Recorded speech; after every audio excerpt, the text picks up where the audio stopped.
Баршаңызға қайырлы күн. Бүгін сіздерге дәмді болып шығатын баклажанды рулет рецептісін көрсетемін. Видеоны соңына дейін қараңыз. Бізге осындай баклажандар қажет. Екі шетін артық жерін алып тастаймыз.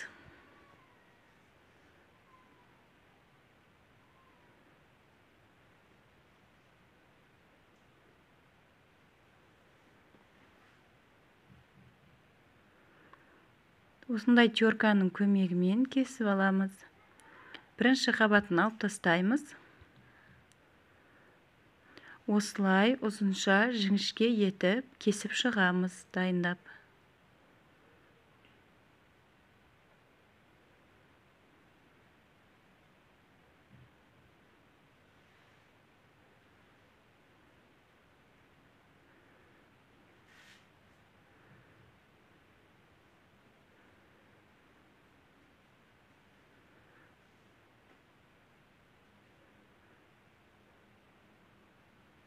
Осындай теркамен жіп-жіңішке болып кесіледі.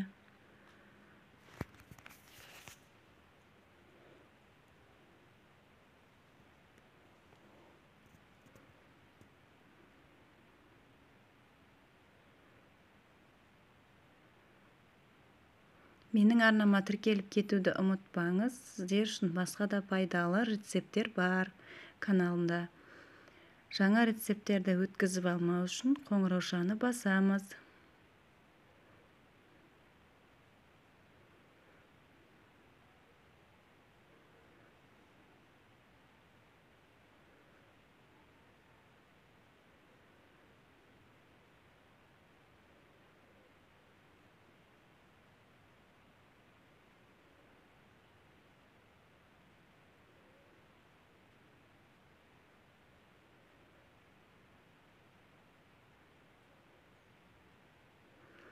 Ал біз дайындап алдық.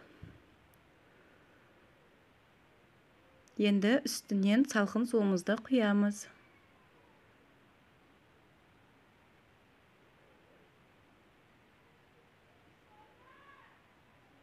Тұз қосамыз дәміне қарай.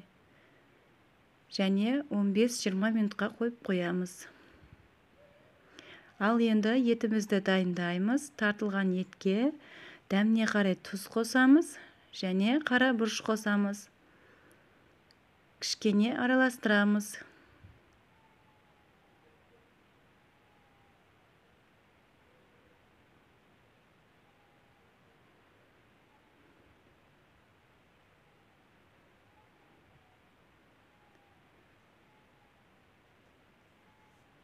Екі 250 мл айранымызға бір жұмыртқа қосамыз.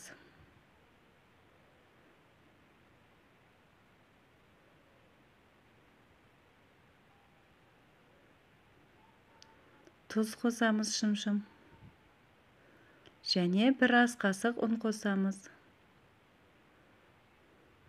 Бір келкі болғанша венчикпен араластырамыз.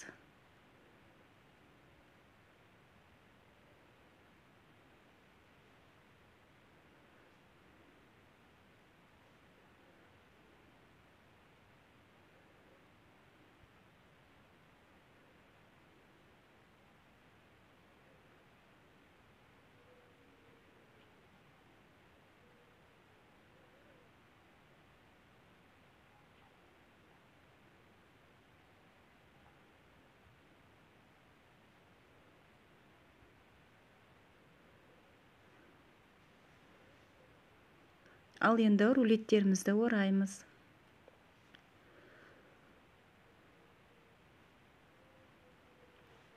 Жұқа етіп баклажанның үстінен етімізді жағып шығамыз.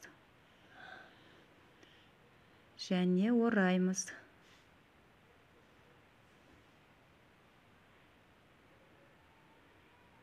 Барлығын осылай дайындап аламыз.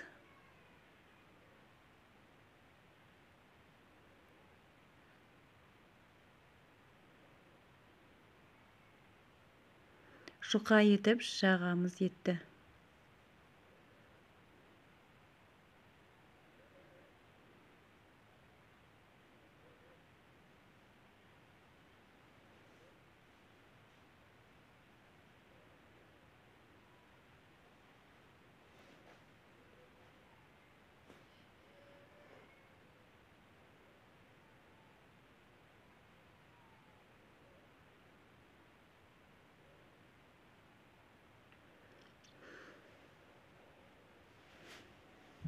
Басқа бөліктерінде дәл осылай жасаймыз.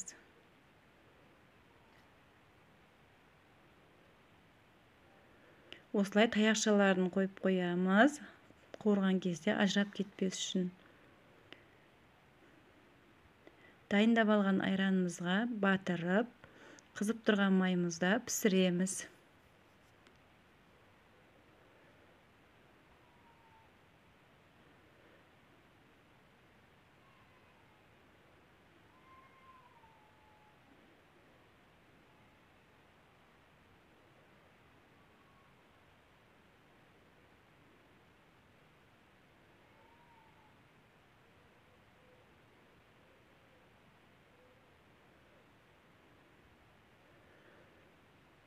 Осы әдіспен, рецептпен жасап көріңіздер, ерекше дәмді болып шығады.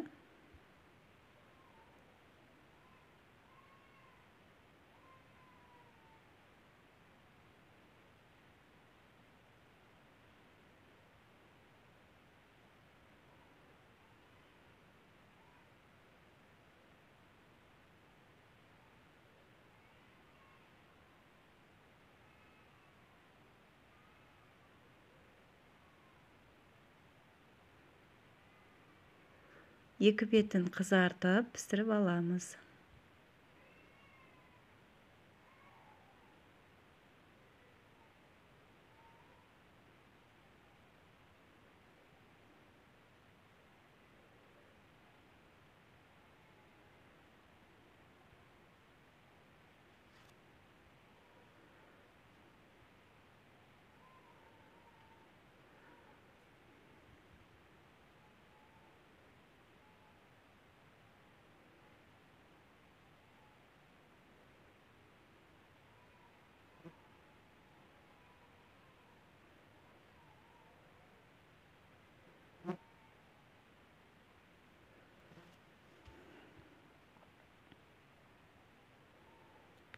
Осылай қызартып пісіреміз.